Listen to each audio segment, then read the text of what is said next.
At any rate, this week, Mia, we're going to explore what we moderns call addiction and what the old-timers called yielding to temptation.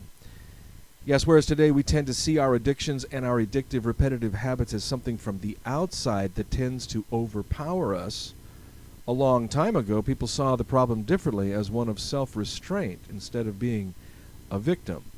Now, any regular listener of the show will know that I just don't buy into victimology at all, though I'm certain there is a greater number of people who do believe in being identified as a victim than there are folks working on putting a distance between themselves and their temptations, which we will soon look at. But still, addictive compulsive behavior is everywhere, most notably, of course, with what's happening in pornography, but certainly with our obesity problem.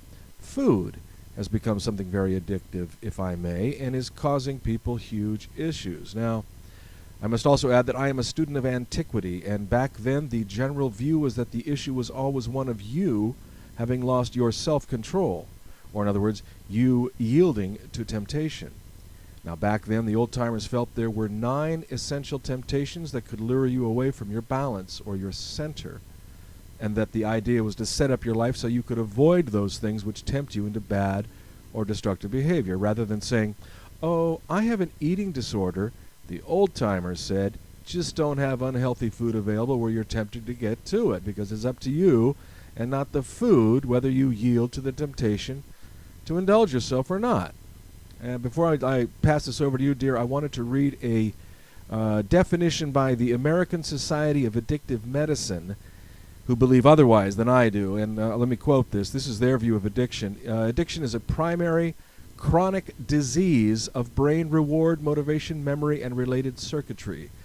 Dysfunction in these circuits leads to characteristic biological, psychological, social, and spiritual manifestations reflected in an individual pathologically pursuing reward and or relief by substance use and other behaviors. Addiction is characterized by inability to consistently abstain, impairment in behavioral control, craving, diminished recognition of significant problems with one's behaviors and interpersonal relationships, and a dysfunctional emotional response. And they also state that, like other chronic diseases, addiction involves cycles of relapse and remission, and without treatment or engagement in recovery activities, addiction is progressive and can lead to disability and even death. So the experts see it as a disease, Mia, where the old-timers felt it was an issue of self-control.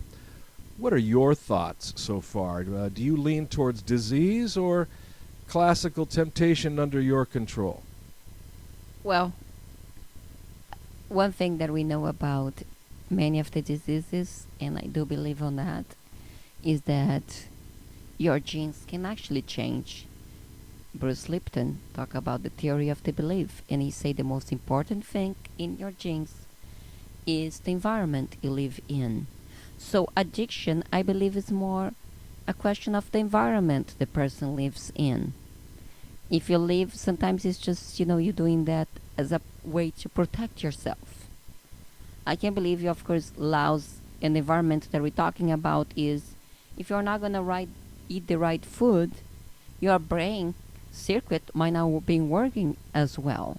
Right. If you are in an environment that's very polluted, and it can change your brain, and that's for a factor. There's places on the planet that it's so polluted that the kids are born without brain, or water without oxygen. Yeah, sad. No, yeah, right? That's right. So I believe it's more an environment that is related, that can relate it to your physical, and then you can change your physical component and you become more addicted. I'm not gonna say, it's all physical or the classical way too, that is just, it's focused more on the way of the person's choices, right? And the way they live. And that's, of course, because the choices is part of your environment. That's something that we know we have the power. I believe it's a combination of things. Some people, they just like to have addictions.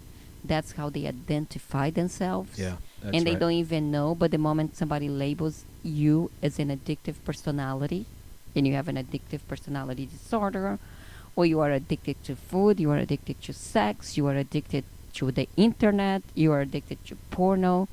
Look how many labels we can attach to us.